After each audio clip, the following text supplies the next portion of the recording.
წინა ლექციაზე ვსაუბრობდით ავსტრიის ანშლუსის შესახებ. მე გამომრჩა მეთქვა ასეთი რა ესე იგი კეთი სოკო ჰიტლერს ზოგჯერ არტისტობა სჭირდებოდა ხოლმე მოწინააღმდეგის დასაქმებად რა როდესაც ავსტრიას წაუყენეს ძალიან მძიმე პირობები ფაქტობრივად დამოუკიდებლობას აკარგინებდნენ ავსტრიას რა იქ იყო ასეთი მოთხოვნები რომ ავსტრიის შინაგან საქმეთა მინისტრი, თავდაცვის მინისტრი, ფინანსთა მინისტრი და ასეთი წამყვანი მინისტრები უნდა ფაქტობრივად დაენიშნა გერმანელებს რა გერმანელების რეკომენდაციით უნდა დანიშნული იყვნენ ეს პირები სახელმწიფოს სათავეში და როდესაც ავსტრიის კანცლერი შუშნინგი გაუძალიანდა გერმანელებს რომ ეს როგორ შეიძლება და ეს სახელმწიფოს საშინაო საქმეებში ჩარევა არის და ჰიტლერმა გაითამაშა ასეთი რა ვითომ აი ძალიან გაბრაზდა გული მოუვიდა და გამოაღო კარები და გენერალო კეიტელ მობრძანდით თვითონ გავიდა დარბაზიდან ესე იგი ავსტრიის კანცლერი შეატოვა გერმანიის გენერალური შტაბის უფროსს რომ ამიერიდან აგერ სამხედროებს ელაპარაკებდა და აშინა ფაქტობრივად თვითონ ნახევარსაათში რო შემობრუნდა მერე ჰიტლერი დარბაზში სადაც მოლოდინობა მიმდინარეობდა უკვე შუშნინგი აბრეშუმივით იყო დარბილებდნენ ხო ავსტრიის ანშლუსის მერე მარტისთვის შემდეგ დადგა ჩეხოსლოვაკიის ჯერი. ახლა ჩეხოსლოვაკიის სუდეტის ოლქში, რომელიც გერმანიას ესაზღვრებოდა, დაახლოებით 3.200.000 გერმანელი ცხოვრობდა. და აქ გერმანელებს შექმნილი ჰქონდათ თავიანთი ნაციონალ-სოციალისტური პარტია, რომელსაც კონრად ჰენლაინი ხელმძღვანელობდა და რომელიც ახენებდა დღის წესრიგის საკითხს სუდეტის ოლქის ჩეხოსლოვაკიისაგან გამოყოფისა და გერმანიასთან შეერთების შესახებ. რა თქმა უნდა, ახლა ჩეხეთის მთავრობა, ჩეხოსლოვაკიის მთავრობა ამას ეწინააღმდეგებოდა, მაგრამ ჰენლაინის ზურგს უკან იდგა ჰიტლერი და მთელი გერმანია. ჩეხოსლოვაკიის მთავარი ქალაქი პრაღა იყო. მაშინ დედაქალაქი პრაღა იყო. ბრატისლავა აქეთ იყო სლოვაკეთის, მაგრამ ეს ერთიანი სახელმწიფო იყო. ხო და ახლა რა არის იცით? როდესაც სუდეტის ოლქის საკითხი დააყენა გერმანიამ, ფეხი გამოყო და მეც ნახირიო, პოლონეთმა წამოაყენა რაღაცა ჩეხოსლოვაკიის პატარა ნაწილი, რომელიც სილეზიელებით იყო დასახლებული, სილეზიის პატარა ნაწილი, აი იმას ხო ითხოვდა პოლონეთი და სლოვაკეთში დაახლოებით 1 მილიონამდე უნგრელი ცხოვრობდა და უნგრეთმაც წამოაყენა აი უნგრელები დასახლებული მიწების სლოვაკეთისათვის ჩამორთმევის საკითხი. ეს იგი ფაქტობრივად დგებოდა ჩეხეთის ყოფნა არ ყოფნის საკითხი. ახლა რა არის იცით, ჩეხეთის დაცვა იმ პერიოდში თავისუფლად შეიძლებოდა იმდენად რამდენადაც 1934 წელს ჩვენ ვქონდა ამის შესახებ ლაპარაკი, დაიდო ხელშეკრულება ჩეხეთსა და საფრანგეთს შორის. და შემდეგ დაიდო ხელშეკრულება ჩეხოსლოვაკიასა და საბჭოთა კავშირს შორის, რომლის მიხედვითაც ჩეხოსლოვაკია საბჭოთა კავშირიდან დახმარებას ღებულობდა იმ შემთხვევაში, თუ კი საფრანგეთი დაეხმარებოდა აგრესიის შემთხვევაში ჩეხოსლოვაკიას. ასეთ პირობებში საბჭოთა კავშირიც ებნებოდა ჩეხოსლოვაკიის დასაცავად ოლქში. ასე რომ ჩეხოსლოვაკიას გარანტია ჰქონდა დაცვის. მაგრამ ჩეხოსლოვაკიაზე ძალიან დიდ ზემოქმედებას ახდენდნენ ინგლისი და საფრანგეთი. ინგლისსა და საფრანგეთს ეშინოდათ ხელახალი მსოფლიო ომის. ესე იგი, მათ თითქოს სინდის ნამუსი აწუხებდათ იმ დიდი მსხვერპლის გამო, რომელიც პირველ მსოფლიო ომს მოყვა. მანამდე ხო მსოფლიომ ასეთი მსხვერპლი არ იცოდა და ეს ყოველთვის ახსოვდა ამათ და ამიტომ ცდილობდნენ იმ პატარ-პატარა მცირეოდენი დათმობების სახით რაღაცნაირად რომ თავიდან აეცილებინათ ომი. და ინგლისის პრემიერ-მინისტრმა ჩემბერლენმა ინგლისერა თვითონ ამ საკითხის მოგვარება. ჯერ იყო და 38 წლის სექტემბერში მან შესთავაზა ჰიტლერს მოლაპარაკება, ჰიტლერმა მიიწვია იგი გერმანიაში. მიუხედავად იმისა, რომ ჩემბერლენის სხვა შორის ფიზიკურად მანდა მაინც ვერ იყო ისეთი ძლიერი და თვითმფრინავს ვერ იტანდა, მაინც გადაფრინდა გერმანიაში და გერმანელებმა რა გაუკეთეს იცით, სპექტაკლივით მოუწყვეს ბერლინიდან მერე ალპების მთებში ბერხტესგადენში, სადაც ჰიტლერის რეზიდენცია იყო, სანამ იქ ჩაიყვანდნენ ჩემბერლენს მატარებელში რო ჩასვეს, ისეთი გზით გაატარეს, ისეთი რკინიგზით, რომელიც გადატვირთული იყო გერმანიის სამხედრო ეშელონები. აჩვენეს კაცსა, რომ გერმანია ომისთვის ემზადებოდა. ეს იყო ერთგვარი ისეთი დასაშინებელი ეფექტი რა ჩემბერლენისათვის.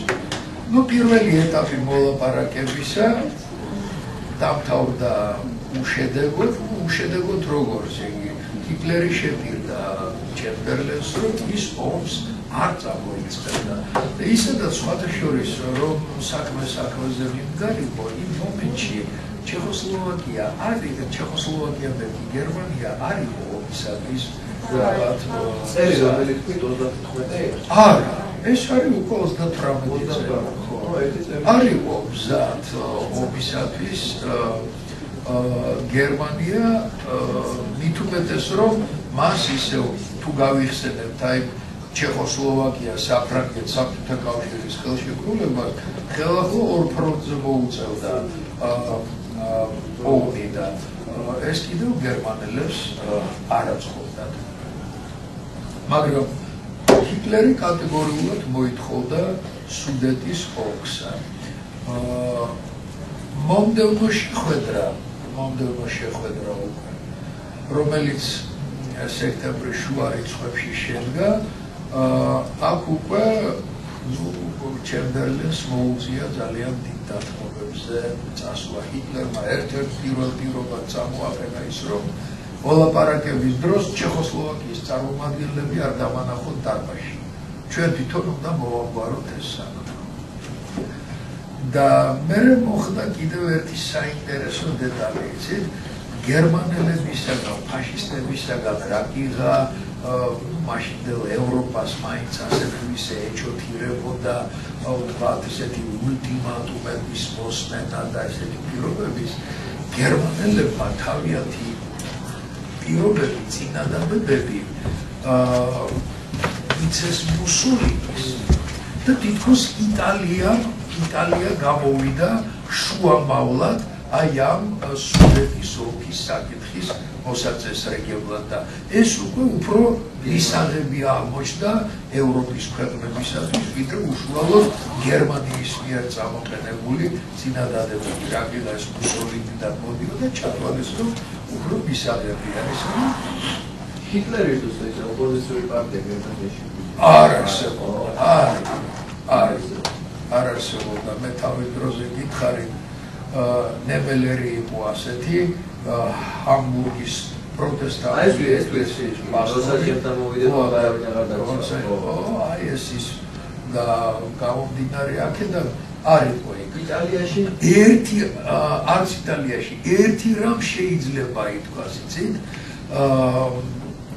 გენერალი იყო ასეთი კლაისტი, რომელიც 38 წელს ჩავიდა ინგლისში, ვიდრე ამ მიუნხენის სამარცხვინო ხელშეკრულებას მოეწერებოდა ხელი, ჩავიდა ინგლისში და იქ ჩემბერლენს რომ შეხვდა, აგრძნობინა ჩემბერლენს რომ აი არის გერმანიის გენერალთა რაღაცა დაჯგუფება, რომელიც წინააღმდეგი არის ჰიტლერის, არ სურს ევროპაში ახალი ომის გაჩაღება და შეიძლება მათზე დაყრდნობა და აქცენტის გაკეთება, მაგრამ რა არის იცით?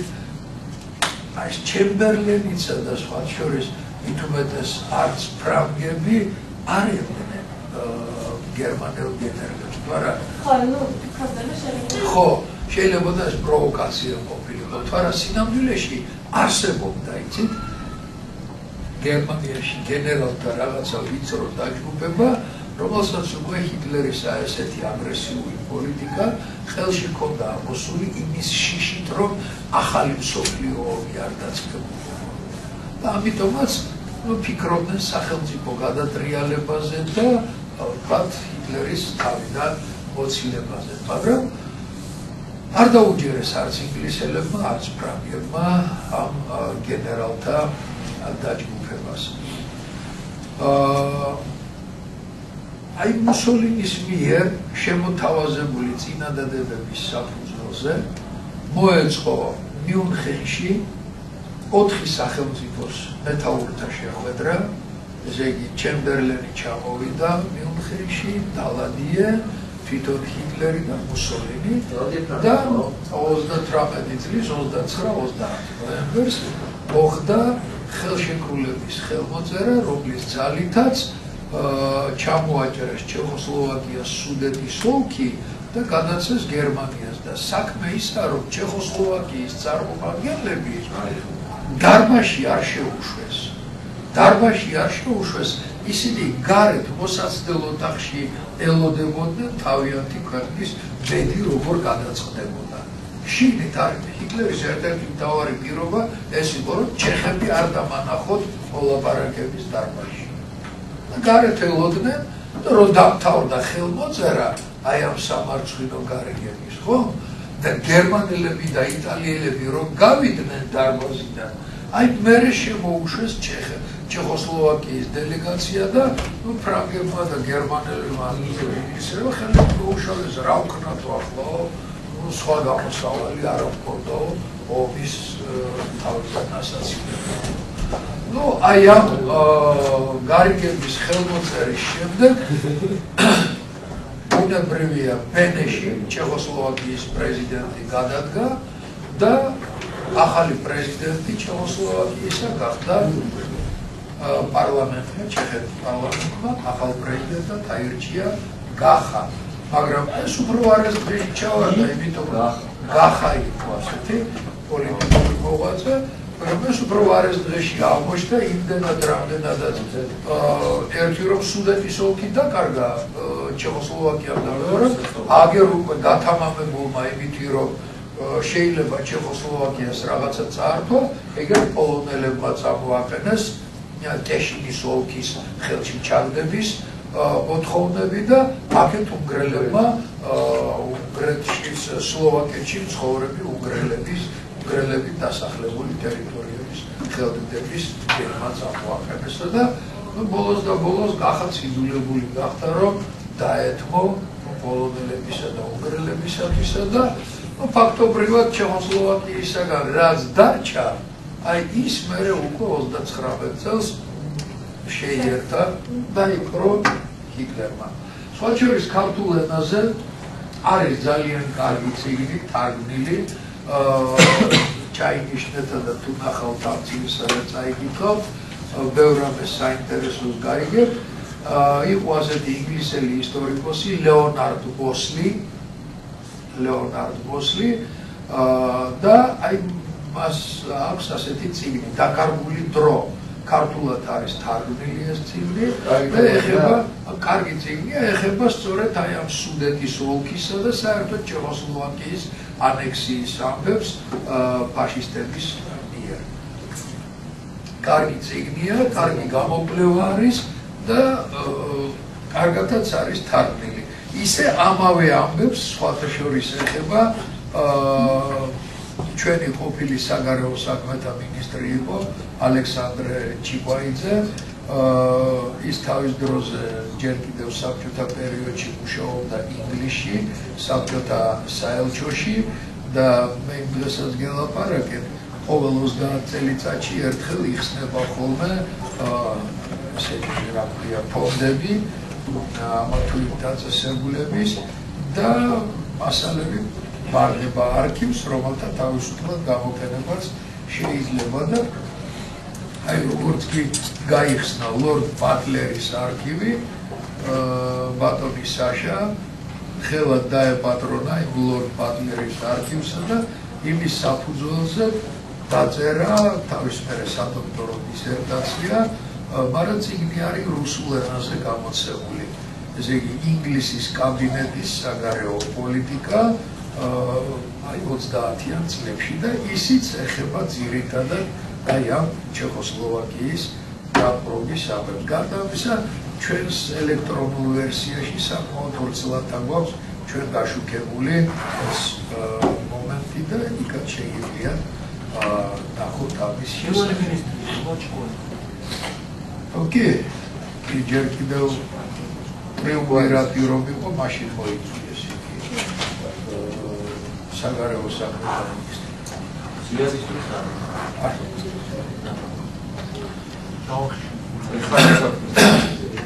ეხარა საქმე.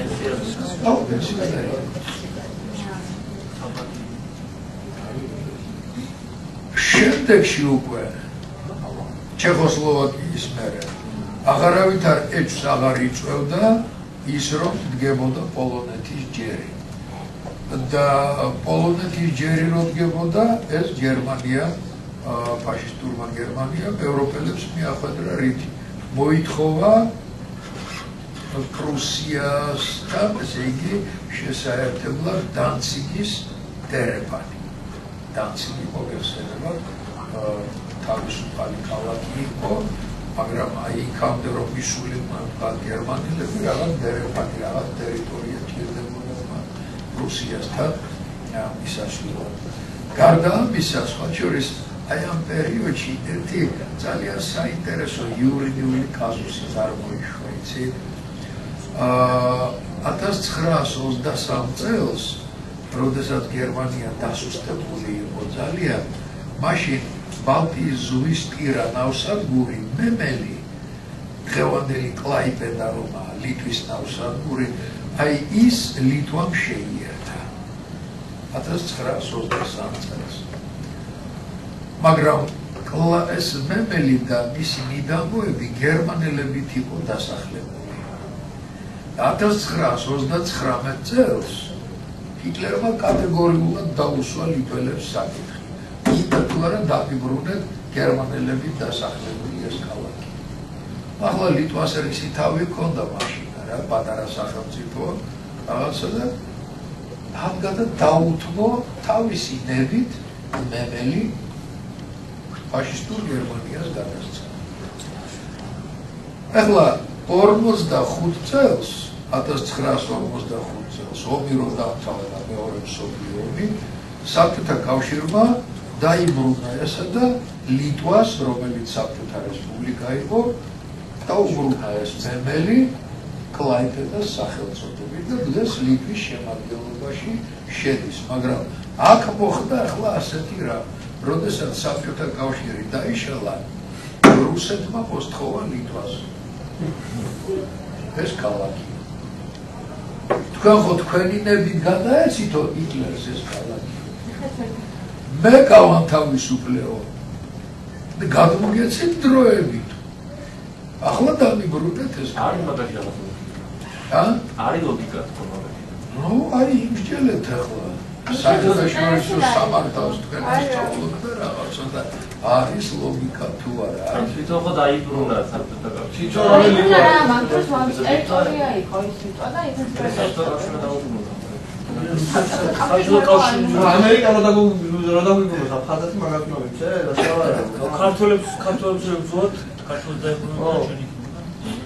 სავალა. და რუსეთის მოტივი რა იყო საბჭოთა კავშირის მოტივი რა იყო იმ თავის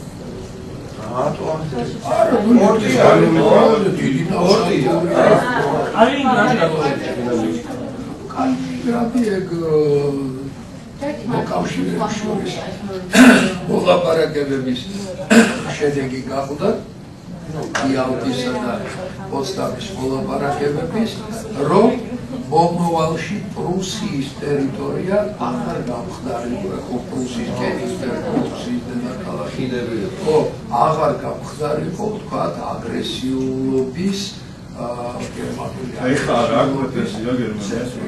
ეხლა რა არის? კი აქვს პრეტენზია, კი რაღაც გერმანიაში არის თქვათ მაგათი სათვისტომო შექმნილი დრო და დრო გამოდიან მოთხოვნებით რაღაც, მაგრამ როგორც ჩანს ჯერ არ მომწიფებულა ეს საკითხი, ისე რა არის, იცით?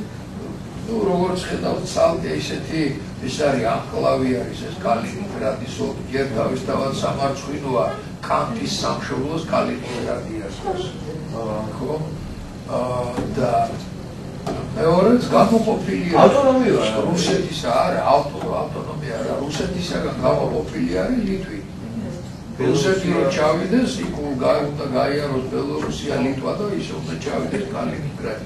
ამიტომ ალბათ დროთა განმავლობაში დამდება ეგ საკითხი, მაგრამ რა არის იცით, აქ არის მეორე ამბავი, ეს არის გაუყინავი ნავსადგური ბალტიის ზღვაში, რუსეთის ხელში. ბალტიის ზღვის გაუყინავი ნავსადგური. სხვები იყიდება. ან ყინულის თხელი საფარით მაინც იფარება და ეს არის იყინება და გარდა ამისა, ნუ ახლა სადღაც პარალელი გავავლეთ, ნახეთ ეგერ კურილიის 4 კლდეა ბოლოს და ბოლოს. იმ კლდეებს ართმობენ რუსები და ახლა კალინინგრადს დათმობენ. და გერმანიას აქვს პირდაპირ სახელმწიფო. პოლონეთი არის მათ შორის. ხო, მაგრამ აი ეგ არის რომ სათვისტომო რუსიელი გერმანელებისა გერმანელებს უმეტეს ხოლმე თუ რუსები.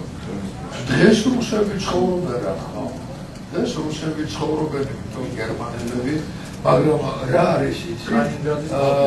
ეხლანდელი რუსული კანონების მიხედვით გერმანელს რა აქვს უფლება ვთქვა იქ რაღაცა ქონება შეიძინოს ფირმები და ასოს რაღაცა გააკეთოს კერძო მეურნეობრივ საქმიანობას მიიღოს ხელი, მაგრამ რაც შეეხება იმას, რომ აი იყიდოსა და რაღაც ჯერჯერობით არ არის აქ.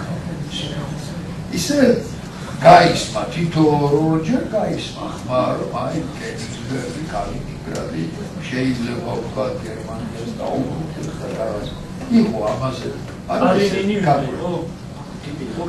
კალინინი გახდა საბჭოთა კავშირის უმაღლესი საბჭოს პრეზიდიუმის თავმჯდომარე. ფაქტობრივად კონსტიტუციის მიხედვით, საბჭოთა კონსტიტუციის მიხედვით თუ მიჯერეთ, ეს იყო სახელმწიფოში პირველი კაცი.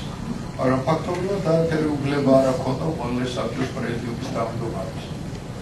აქ ძირითადად ქვეყანას მართავდა პარტიის ცენტრალური კომიტეტი, მისი გენერალური მდივნი და მინისტრთა საბჭოს თავმჯდომარე, რომელიც ასევე შეთავსებით იყო ხოლმე ცეკას გენერალური მდივანი. სტალინმა ეს სამივე არა, სტალინის დროს კალინინი იყო უმაღლეს საბჭოს პრეზიდიუმის თავმჯდომარე. სტალინი იყო მინისტრთა საბჭოს თავმჯდომარე ცეკას მდივანი. სტალინგრადს ეხლა რა არის? რა სტალინგრადს? ცარით ეს რა ქვია? ვოლგოგრადი ქვია. ეს ძველი ცარი ციხე რო ერქვა, ისიც არ დაუბრუნეს ეს სახელი და არ გვეს ვოლგოგრადი. ისე ითხოვდნენ რაღაცა მომენტი იყო, ითხოვდნენ ვოლგოგრადელები რომ დაებრუნებინათ სტალინგრადისათვის სტალინგრადის სახელი, მაგრამ ისე როგორც ლენინგრადს მტკივნეულოდ სხვა შორის პეტერბურგი, პეტროგრადი და პეტერბურგი ის მტკივნეულოდ გადაარქვეს სხვა შორის. ისეს რომ იცოდეთ აი დღევანდელი ახალი თაობა რაც მოდის რუსეთში, ხო? აი სკოლის მოსწავლეების თაობა და რაღაცა ძალიან ბევრი უკვე აღარ იცის ლენინი. იყო ძალიან ბევრმა არიცის, აი ჩატარდა სოციოლოგიური გამოკითხვები მოსწავლეებში, არიციან პიონერული ორგანიზაცია თუ არსებობდა აი სტალინი კიდევ იციან, იმიტომ რომ დღემდე რუსეთში მიდის კამათი სტალინის პირობების შესახებ.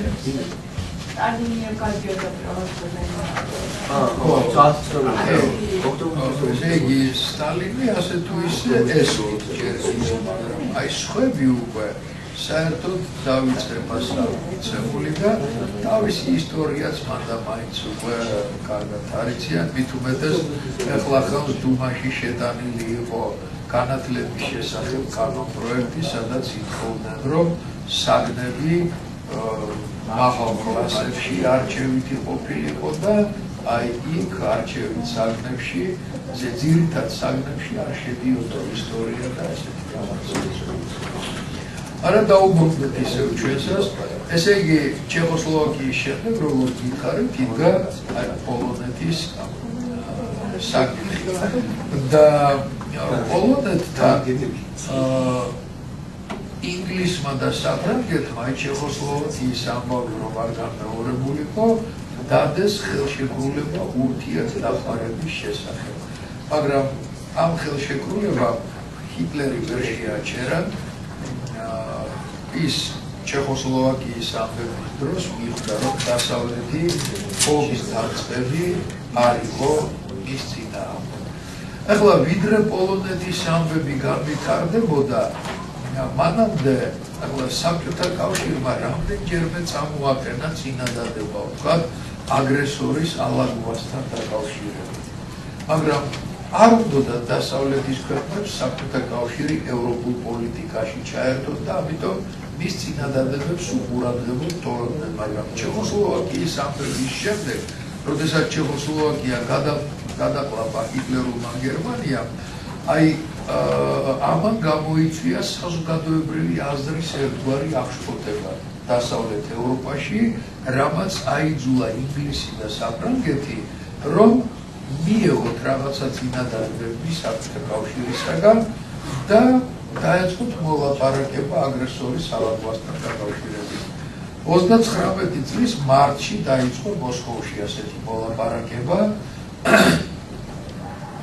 საბჭოთა დელეგაციას ხელმძღვანელობდნენ სამხედრო პირები, ისევე როგორც საფრანგეთ ინგლისის დელეგაციებს, ასევე იქიდანაც სამხედრო პირები ხელმძღვანელობდნენ, მაგრამ თუ ვთქვათ საბჭოთა დელეგაციას ხელშეკრულებაზე ხელმოწერის უფლება გააჩნდა, აი დასავლეთელ წარმომადგენლებს, საფრანგეთის და ინგლისის დელეგაციის წევრებს არავითარი უფლება არ გააჩნდათ. მათ შეეძლოთ მარტო კონსულტაციების მიღება თავისი მთავრობებისგან. მიუხედავად ასეთი უფლებებისა, საბჭოთა კავშირი მაინც ჩაუჯდა მოლაპარაკების მაგიდას დასავლეთის დელეგაციებთან.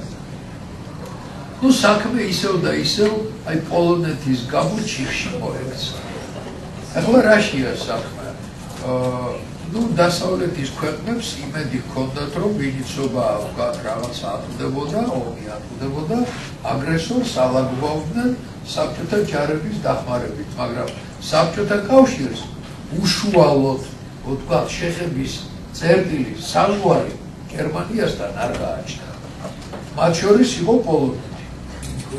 და საბჭოთა კავშირი ითხოვდა ამ მოკავშირეებს თავის ესე იგი პოლონეთის მოკავშირეებისაგან, ინგლისისა და საფრანგეთისაგან რაღაცა დერეფანს პოლონეთის ტერიტორიაზე, რომელშიც საბჭოთა ჯარები გაივლიდნენ აბა გერმანიის საზღვარს ისე როგორც ხდებოდა. ამაზე დასავლეთის ქვეყნები თავს იკლავდნენ, თვითონ პოლონელებიც არ უშვებდნენ ისეთ ვარიანტს, რომ საბჭოთა ჯარებს გაევლოთ პოლონეთის ტერიტორიაზე. ასეთ პირობებში მოლაპარაკება რა თქმა უნდა ჩიხში მოექცა. ახლა ჰიტლერი დადარაჯებული ელოდებოდა მოლაპარაკების შედეგებს. როგორ დამთავრდებოდა მოლაპარაკება მოსკოვში ინგლისის საფრანგეთის საბჭოთა კავშირის შორის.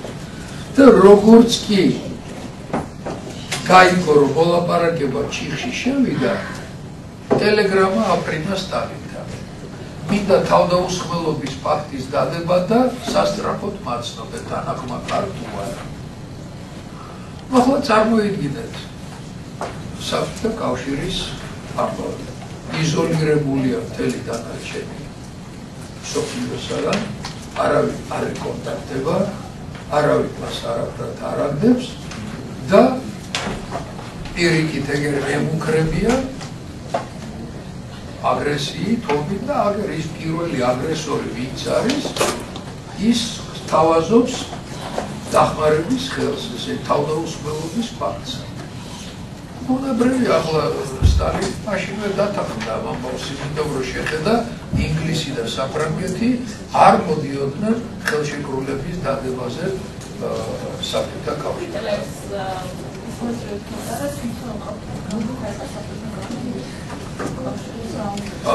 ახლა რა არის იცი ჰიტლერი ფიქრობდა ამ პერიოდში უკვე ომზე მსოფლიო ომზე და მას აღმოსავლეთ ევროპის ერთგვარად ჯერ იზოლირება სურდა რომ დასავლეთ ევროპისათვის მიეხედა და იქ რომ მოაგვარებდა საქმეებს აი მერე უკვე აქეთ მოხედავდა აღმოსავლეთ ევროპას ამიტომ მას სჭირდებოდა ჯერ ამისი ნეიტრალიზება საბჭოთა კავშირის ნეიტრალიზება და შესთავაზა რომ აი მინდა თავდაუსხმელობის ფაქტი ესეც დათანხმდა ახლა რა არის იცით თქვენ თუ საბჭოთა ისტორიოგრაფიის ნაშრომებს გადახედავთ განსაკუთრებით 60-იანი 70-იანი წლებისას იქ ნახავთ რომ აი თითქოს და ჰიტლერი სტალინს ყოველი ფეხის ნაბიჯზე ატყვილებდა რომ სტალინმა არაფერი არ იცოდა და ეს ხრუშჩოვის ვერსიებია რომ სტალინი გლობუსის მიხედვით მიჯელობდა მსოფლიო ამბებზე არ გაეგებოდა საგარეო პოლიტიკის არაფერი და აი თავდაუსხმელობის ფაქტიც რომ დადო ესეც ჰიტლერმა თითქოს და მოაგუა იგი სხვა შორის შემდეგში მსგავს ვერსიებს იმეორებდა იყო ასეთი გეროვიცით სამხედრო დაზვერვის კადრი იყო ვინმე კაპიტანი რეზუნი რომელიც ავსტრიაში მოღვაწეობდა იქ იყო გაშვებული მზვერავად მერე უღალატა ამ თავის ქვეყანას და თავის გერეულს და გადავიდა დასავლეთში ნუ სანამდე შეიძლებოდა მისი ლიმონივით გამოწურეს დასავლეთის დაზვერვა იგი და მერე ხობდა იარსება რაღაცით ამ რეზუნსა და დაიწყო ისტორიული გამოკვლევების წერა სუვოროვი აიღო ფსევდონიმად ხო და დაწერა საკმაოდ ბევრი 1-7-8 წიგნი აქვს დაწერილი სადაც წერდა ასეთ იდეას ამვითარებდა რომ სტალინმა თითქოს დაასწრო ესე იგი და კი არ დაასწრო თითქოს ჰიტლერმა დაასწრო სტალინს ომი ვითომ სტალინს უნდოდა დასავლეთ ევროპისათვის და გერმანიისათვის დარტყმის მიღება და აი ჰიტლერმა ამიტომ დაიწყო ომი საბჭოთა კავშირის წინააღმდეგ და ესეთი რაღაცა მოსაზრებები არის და ამასთან დაკავშირებით აი ის რომ თითქოს სტალინს ატყვილებდნენ და რაღაცა მე ერთი რამ მინდა მოგიყვეთ აი რიბენტროპის მემუარებს თუ აიღებ ჰიტლერის საგარეო საქმეთა მინისტრის მემუარებსა იქ არის ასეთი ამბავი აღწერილი როგორც კი მიიღო ჰიტლერმა თანხმობის დეპეშა სტალინისაგან რომ გიბატონო თავდაუსხმელობის ფაქტი ნუ შეიქმნა გერმანიის დელეგაცია და გამოუშვეს მოსკოვში რიბენტროპის მეთაურობით და წერს აღწერს რიბენტროპი რომ მოსკოვშიო რომ უახლოვდით მოსკოვში ეს არის მოსკოვში ვნუკოვო შერემეტიევო და რა ვიცი გობოდედოვო და რაღაც აეროპორტები მაშინ ერთი თუშინოს აეროპორტი იყო და აი იქ რომ დავარტყითო წრე აეროპორტის თავზე ილუმინატორში გადავიხილე დავინახეო წითელ ვარსკვლავიანი ფიქრისმოები იყვნენ აეროდრომზე და მოუბრუნდიო დელეგაციის წევრებსო და უთხარიო ბატონებო ხედავთ აქ წითელ ვარსკვლავიან თვითმფრინავებს ცოტა ხანში აქ ჩვენი სვასტიკიანი თვითმფრინავები იქნებიან. ესე იგი კაცი მოდის თავდაუსხმელობის ფაქტის დასადებად და თავისიანებში არ მალავს, რომ ცოტა ხანში იქ თავისი თვითმფრინავები იქნებიან. რო ჩამოვედით აეროპორტშიო, მოლოტოვი კი არ დახვდათ ამ დროს საგარეო საქმეთა სახალხო კომისარი. ახლა წესი დიპლომატიაში ასეთი არის, რომ რანგის მოხელეც ჩამოდის, იმ რანგის მოხელე უნდა დახვდეს მას. ახლა ჩამოდის საგარეო საქმეთა მინისტრი, მოლოტოვი უნდა დახვედროდა მას, მაგრამ მოლოტოვი არ დახვდა. დახვდა პოტიომკინა. საგარეო საქმეთა სახალხო კომისრის მოადგილე იყო მაშინ პოტიომკინი, ისე რომ ვიცოდეთ, ცნობილი მეცნიერი იყო, აი პირველი გამოცემა რო გამოვიდა სამტომეული დიპლომატიის ისტორიის რუსულ ენაზე გეკნება ზოგიერთ სამეში, ხო, აი ის სამტომეული არის სწორედ პოტიომკინის რედაქციით გამოშვებული. ესე იგი პოტიომკინი დახვდა და არავითარი დიდი ვთქვათ სიტყვები და მისალმება და ამბავი უბრალოდ მიესალმნენ ერთმანეთს და პოტიომკინმა უთხრა კეთილი იყო თქვენი მობრძანება საბჭოთა მიწაზე და ჩვენად ვიფრინავ მანქანებზე დავძანდით. რო შემოვედით მოსკოვშიო, პოტიომკინმა მიგვიყვანაო ავსტრიის ყოფილი საელჩოს შენობაში. ესეც ნიშანდობლივია. ავსტრია ხო აღარ იყო არა, ესე იგი ანშლუსი გაუკეთა 38 წელს გერმანიამ შეიერთა და ხო სახელმწიფო აღარ არსებობდა, მაგრამ ეს საელჩოს შენობა საბჭოთა მთავრობამ გადააკეთა სასტუმროდ და უცხოელების მისაღება ჰქონდა, მაგრამ აი გერმანელები მიიყვანეს ამ ავსტრიელების საელჩოში. რიბენტროპი წერს, რომ როდესაც პოტიომკინმა უთხრა, რომ ნახევარ საათში მზად იყავით კრემლში, უნდა დიდი წაგიყვანოთ ესე იგი სტალინთან მიღებაზეო. რიბენტროპი წერს, რომ ისეთი გრძნობა გამიშთა, თითქოს სილა გაეცნას ჩემთვის ვიღაცასო, זה შეურაცხყოფილად იგრძნო თავი. ჯერ აეროდრომზე ცივი დახვედრისაგან, შემდეგ აქ ავსტრიის საელჩოს შენობაში რომ მოიყვანეს და ახლა კიდევ ნახევარ საათში მზად იყავით, რომ ჩვეულებრივ ახლა ისინიც რომ ჩამოდიან სადღაც ეგერ ვეღაცა გადამთიელები, ერთ საათს აძლევენ ხოლმე მოსამზადებლად, იმიტომ რომ მოლაპარაკებაზე როცა მიდიხარ, უბრალოდ შენი ის თანსაცმელი მაინც უნდა მოიყვანო წესრიგში არა, ბაბუჩკა იქნება თუ რაღაცა ამბავი და ამათ პირდაპირ ნამგზავრებს შეუგნებიან. ნახევარ საათში ახლა ფიურერის ბრძანება იყო, რას ვიზამთით და წავიყვანესო. მაშინ სამგზავრო თვითმფრინავები. სამგზავრო თვითმფრინავები? როგორ არის?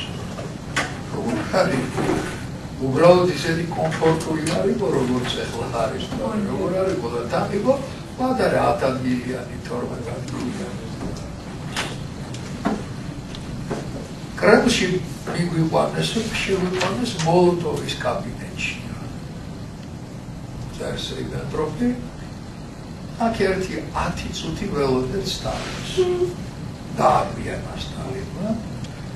10 წუთის მერე რო შემოვიდაო და გავშალეო ჰიტლერის წერილი არზა და დავიწყე კითხვაო. გერმანულ ენაზე იქ თარჯიმანი ყავდა სტალინს. როგორც ჩანს, ამბობენ, რომ ავსტრიაში ყოფნის დროს, როდესაც ის წერდა თავის ცნობილ ნაშრომს მარქსიზმი და ენათმეცნიერების საკითხები, მაგ ავსტრიაში დაწერა მაგარი ნაშრომი და იქ ცხოვრობდა რამდენი თვის განმავლობაში, თვეების განმავლობაში, როგორც ჩანს, რაღაცა საკველტურო გერმანული იცოდა. მაგრამ როს ცოდნოდა კიდეც ბრწყინვალედ ენა, მას უფლება არ ჰქონდა, რომ ელაპარაკა სხვის ენაზე.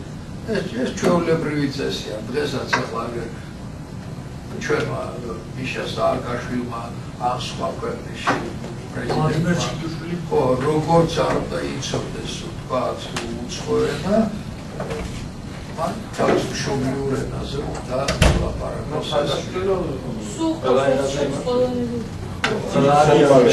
ერთგვარ ხულობას აქმნის ხოლმე, იმიტომ რომ ზოგჯერ თარჯიმანი შეიძლება არაკვალიფიცირებული შეხვდეს, მაგრამ მაინც თუ შენ ენას სცენ პატივს და თარჯიმეთი ლაპარაკობს.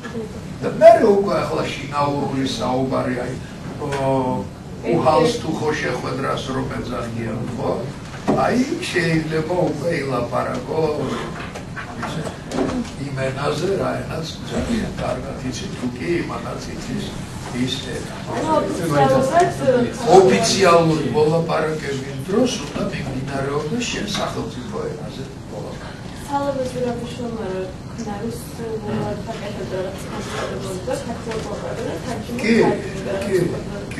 კი, არა, საუბარი იცოდა, მაგრამ საყვალტურო რუსული იცოდა.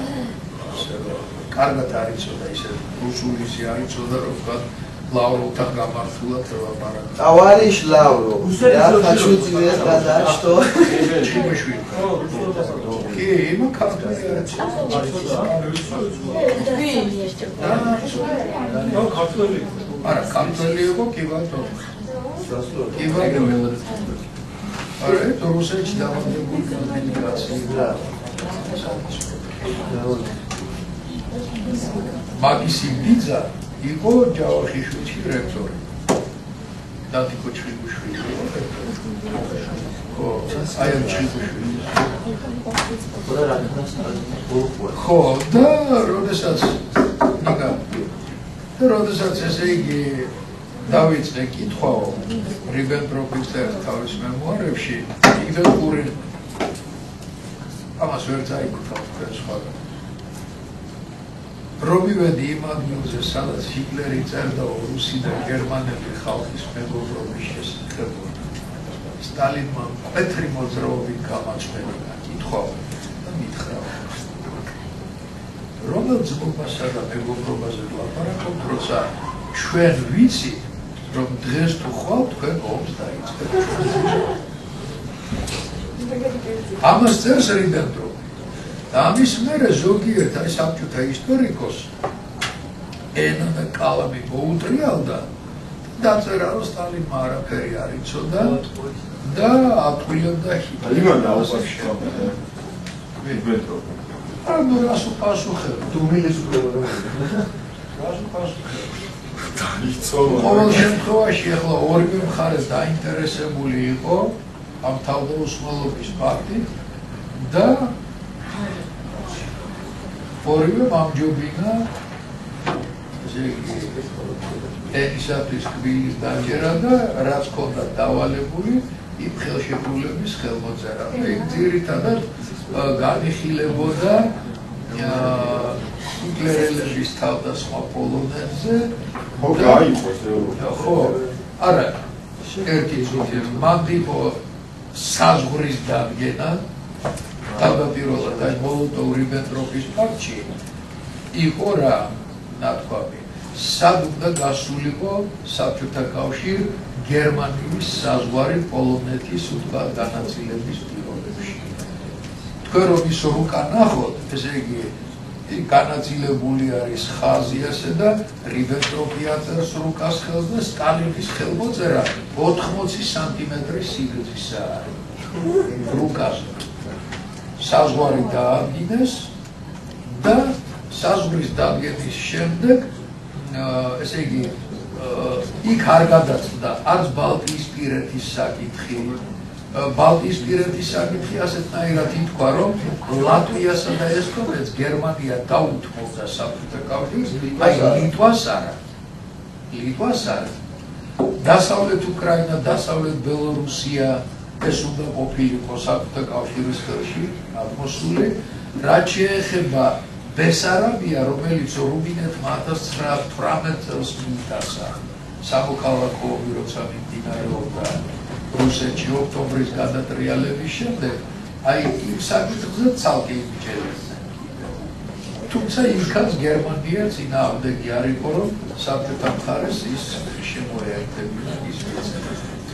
აი თქვენ რომ ამბობთ, ის ხელშეკრულება ერთი თვის მერე დაიდო, ესე იგი 30 სექტემბერს დაიდო მეორე ხელშეკრულება გერმანიასა და საბჭოთა კავშირს შორის, სადაც უკვე გავლენის სფეროები იქნა განაწილებული მსოფლიოში. აი იქ უკვე იყო ორი ხელშეკრულება. ხო, იქ უკვე იყო ნათქვამი ირანში თქვა საბჭოთა გავლენა, ინდოეთში დაუშვათ გერმანელების გავლენა, სამხრეთ ამერიკაში გერმანელების გავლენა და ასე შემდეგ. იქ უკვე გავლენის სფეროება განაწილდა, მაგრამ რატომღაც იმ 39 წლის 30 სექტემბრის ხელშეკრულებას ნაკლებად აქცევენ ხოლმე ყურადღებას და ძირითადად ამ მოლოტოვ-რიბენტროპის ფაქტია აქცენტი გადატანილი. აქ მოხდა მარტო აი პოლონეთის საკითხი. ანუ ეს მოლოტოვ-რიბენტროპის აქტი მარტო ყოფნა ამ პოლონეთის საკითხს ავარებდა და ნაწილობრივ ბალტიისპირეთის საკითხს. და 23 აგვისტოს 39 წლისა რომ მოეწერა ხელი მოლოტოვ-რიბენტროპის პაქტსა, ჰიტლერმა როგორც კი მიიღო ეს თავდაუსხმელობის პაქტი, 1 სექტემბერს დაიწყო ომი უკვე თავს დაესხა პოლონეთს. ახლა თავდასხმისათვის საბჭოთა კავშირმა იცოდა რა თქმა უნდა რომ ომი დაიწყებოდა, მაგრამ რა არის იცით, პოლონელებმაც იცოდნენ და მაგრამ სამaks არ აძლევდნენ გერმანელებს თავდასხმისათვის. მაშინ ჰიტლერმა ასეთი რამ გამოიყენა, არის ასეთი ისტორიაში ცნობილი გლაივიცის პროვოკაცია, გლაივიცის ინციდენტი. პოლონურ ქალაქ ესა გერმანულ ქალაქ გლაივიცში იყო რადიოსადგური, საიდანაც იწარმოებოდა ხოლმე გადაცემები სხვადასხვა ენებზე, მათ შორის პოლონურ ენაზე, გერმანულ ენაზე და ასე შემდეგ. გესტაპოს შეფმა, ჰიმლერმა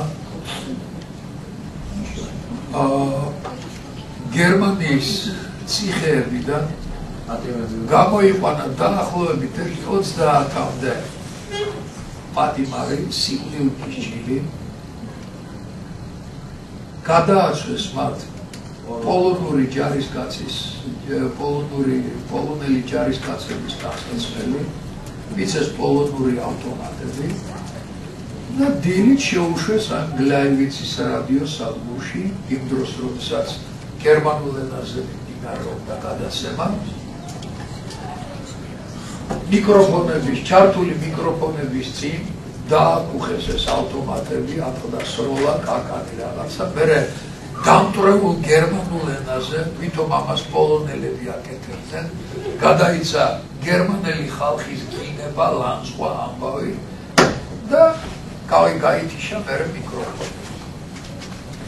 ახლა ეს სიკვდილის ჯილები, გერმანელი, რომელსაც შეპირდნენ, რომ აი თქვენ თუ ამას გააკეთებთ, მერე გაგთავისუფლებთ, ესენი რადიოსადგურიდან რომ გამოვიდნენ, იქ დახვდნენ გესტაპოელები და დახვრიფეს. ეს 30-ვე კაცი მიაყუდეს მერე რადიოსადგურის კედელს, მოგეხსენებათ, მკვდრები არ ლაპარაკობენ, მოიყვანეს უცხოელი ჟურნალისტები და აჩვენეს, ბატონო, ხედავთ, აი პოლონელი საზღვარი ჯარისკაცები შემოიჭერნენ, დაარბიეს რადიოსადგური, გლანძღეს, თარხეს, ამას ვერ მოითმეს გერმანელი ხალხი. ეს გლაივიცის ეს პროვოკაცია იქნა გამოყენებული ჰიტლერელების მიერ პოლონეთზე თავდასხმისათვის და 39 წლის 1 სექტემბერს, ესე იგი, გერმანელები თავს დაესხნენ პოლონეთს. პოლონეთის არმია სუსტი, ძირითადში საკავალერიო ჯარის ნაწილები ყავდა პოლონეთს, ავიაცია ძალიან სუსტი, სატანკო ნაწილები არ ყავდა. მიუხედავად პოლონელი ჯარისკაცების გასაოცარი გმირობისა, 19 სექტემბერს უკვე გერმანელებმა ვარშავა აიღეს. მაგრამ მანამდე მოხდა საინტერესო რამ. 17 სექტემბერს საბჭოთა ჯარები შევიდნენ დასავლეთ უკრაინასა და დასავლეთ ბელორუსიაში, რომელიც პოლონეთის ნაწილს წარმოადგენდა. საქმე რაშია, იცით? ესე იგი, ჯერ კიდევ სამოქალაქო ომის დროს 1921-22 წლებში, აი მაშინ პოლონეთის დამოუკიდებელი სახელმწიფო რომ შეიქმნა, ანტანტის ქვეყნების მიერ წაქეზებულმა პოლონეთმა ომი აწარმოა საბჭოთა რუსეთთან, რომელიც დამთავრდა რუსეთის დამარცხებით და რიგაში 1922 წელს დაიდო ზავი და რიგის ზავის მიხედვით რუსეთმა დასავლეთი უკრაინა და დასავლეთი ბელორუსია დაუთმო პოლონეთს. და იმის მერე ეს მიწები იყო პოლონელების ხელში. აი ახლა, როდესაც ჰიტლერი თავს დაესხა პოლონეთსა, 17 სექტემბერს საბჭოთა კავშირი შევიდა დასავლეთ უკრაინასა და დასავლეთ ბელორუსიაში და ერთმანეთს გერმანიისა და საბჭოთა ჯარები შეხვდნენ აი იმ ხაზზე, რომელიც მოლოტოვ-რიბენტროპის შეთანხმებით იყო გათვალისწინებული, ისე რომ მათ შორის ერთი გასროლაც კი არ მომხდარა. აი სულ მიგვირდა ხოლმე ჩემი სტუდენტობის დროს მერეც, ვიდრე ეს დოკუმენტები მოლოტოვ-რიბენტროპის პაქტის ტექსტი გამოქვეყნდებოდა, სულ მიგვირდა ხოლმე კაცო, როგორ შეხვდნენ ერთმანეთს ისე საბჭოთა და გერმანიის ჯარები. არ იყო ცნობილი მაგის ამბავი. არა, ეს დოკუმენტები მოლოტოვ-რიბენტროპის პაქტსა და იმ გარიგებას ხო უარყოფდნენ, საბჭოთა კავშირი უარყოფდა. რომ არავითარი გარიგება, არავითარი განაწილება, არაფერი არ მოხდარა. ეს მერე უკვე, როდესაც გარბაჩოვი გახდა ქვეყნის პრეზიდენტი და პერესტროიკის ის რომ დადგა პერიოდი, აი მაშინ დაწყდა ეს ამბავი. მაშინ დაწყდა ეს ამბავი იქ ბალტიისპირეთმა ატეხა ამის შესახებ მოითხოვეს გამოძიება, მერე პოლონელებმა მოითხოვეს ამის შესახებ გამოძიება და შეიქმნა სპეციალური კომისია. იაკოვლევი იყო ასეთი გარბაჩოვის მარჯვენა ხელი ამ პერესტროიკის ამბავში. ყოფილი ცეკას მდივანი იყო ეს მანამდე სანამ გარბაჩოვი ჩამოიყვანდა, კანადაში იყო საბჭოთა კავშირის ელჩად. და აი ეს იაკოვლევი დანიშნეს ამ კომისიის თავმჯდომარედ, რომელმაც შეისწავლა მთელი ეს ამბები და მერე იქნა. მანამდეც უარყოფდნენ საერთოდ რომ არავითარი დოკუმენტი არ არსებობსა და აი გერმანელების მხარეს ხო ჩაიგდეს ხელშეკრულება, იცით, ორ ცალად დგება აუთენტურები არა ხელშეკრულებაზე. გერმანული ნაწილი რო ჰქონდათ ხელში ჩაგდებული გერმანულ ენაზე, საბჭოთა მხარე იმას აცხადებდა ფალსიფიკაციად. ეს ფალსიფიცირებული არავითარი ხელშეკრულება არ არსებობსო და მერე რო ატყდა სკანდალი და რაღაცა, ბოლოს იძულებულები გახდნენ ესენი ცეკას არქივები, სტალინის არქივი გაეხსნათ და აი გამოეტანათ სააშკარაოზე ის 80 სანტიმეტრიანი ხელმოწერი სტალინისა რუკა. არა, იქ იყო განაწილებული, აი ხაზი იყო, საზღვარი იყო დადგენილი და ამ საზღვარს ადასტურებდა ორივე კაცი, სტალინი და რიბენტროპი თავისი ხელმოწერით. საზღვარზე და გაჩერდა როგორ აკეთებდა. როგორ გაჩერდნენ არა. ხო და ნიჯურაში. მერე უკვე ესე იგი ქალაქ პინსკში გამარჯვებულმა ჯარებმა, ფაშისტური გერმანიისა და საბჭოთა ჯარებმა გამარჯვების ერთობლივი პარადი ჩაატარეს ქალაქ პინსკში. პოლონეთის დამარცხების აღსანიშნავად. პოლონეთის და გერმანიის ჯარებისა.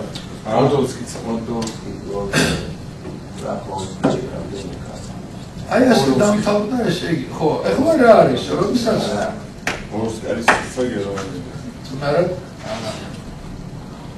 პირველ სექტემბერს, როდესაც გერმანია თავს დაესხა პოლონეთსა, ინგლისმა და საფრანგეთმა, რომლებიც დაკავშირებული იყვნენ ურთიერთდახმარების ხელშეკრულებით პოლონეთთან, მოსთხოვეს გერმანელებს შეწყვეტა აგრესიის. ბუნებრივია ჰიტლერმა არად ჩააგდო მათი მოთხოვნები და შესაბამისად 2 და 3 სექტემბერს ინგლისმა და საფრანგეთმა ომი გამოუცხადეს გერმანიას. დაიწყო 1 სექტემბერს 39 წლისა მეორე მსოფლიო ომი. ახლა თქვენ შეიძლება დაგებადოთ კითხვა, რომ რატო მსოფლიო ომი? ახლა გერმანიაც ევროპული ქვეყანა არის და ინგლისი, საფრანგეთიც ევროპული ქვეყნებია. მსოფლიოს რატოა? მაგრამ იაპონია და ამერიკა გვიანის 91 წლის 7 დეკემბერს, როდესაც პერლ ჰარბორში თავს დაესხა იაპონია ამერიკას, ხო? ისინი მერე ჩაებდნენ ომში. ახლა საქმე ისაა, რომ ინგლისის და საფრანგეთის კოლონიური ქვეყნები მთელ მსოფლიოში მოდებდნენ, ხო? და როდესაც ომი გამოუცხადეს გერმანიას, ისინი თავიანთი კოლონიები თუ ჩაებდნენ ამ ომში. ამიტომაც ვამბობთ, რომ მთელ მსოფლიოში ხო იყო ამავე კოლონიები გაყიდული. ისინიც მონაწილეობდნენ. ახლა ინგლისელების ჯარები რომ აიღო, ძირითადად ვინ იბრძოდა ინგლისის ჯარებში? ინდოელები, ვთქვათ, იქ სხვა ინგლისის ავსტრალიელები, ახალზელანდიელები და რამულ არმიაში ვინ იბრძოდა? მაროკოელები. ასეთია, ამიტომაც ვამბობთ, იყო მსოფლიო ომი. რაც შეეხება ამერიკასა და იაპონიას და რაც ისინი მიაჩნდნენ. თუმცა წყნარად არსებობს ასეთი მოსაზრება, რომ მეორე მსოფლიო ომი უფრო ადრე დაიწყო, ვიდრე ჰიტლერის პოლონეთზე თავდასხმა. არის ვარიანტი, რომ დაიწყო ეგერ 37 წელს, როდესაც იაპონია თავს დაესხა ჩინეთს. ზოგი უფრო ადრე იწყებს მანჯოუგოს იმპერია, როცა შეიწყო იაპონია. იესო ქრისტე რო გაჩნდა მაშინ დაიწყო. კაჩია ახლა ვის რა იმისი არ იყოს ცივი ომი, მე ამაზე გვექნება ჩვენ საუბარი. ზოგი იწყებს ცივ ომსა ჩერჩილის გამოსვლიდან აი ფულტონში 1941 წლის 5 მარტს. ეს გაკეთებულია პრეზიდენტი. მაგრამ მანამდეც იყო ასეთი შემთხვევა, როდესაც 12 აპრილს 45 წლისა რუზველტი გარდაიცვალა და მოლოტოვი ჩავიდა ის ამსიბრებლად. ტრუმენი იყო ამ დროს პრეზიდენტი ამერიკის, ხო? ავტომატურად ის ვიცე-პრეზიდენტი ხდება ამერიკის პრეზიდენტი. ერთადერთი დედა არ უგინებია მოლოტოვის. დანარჩენი არ დააკლო არაფერს.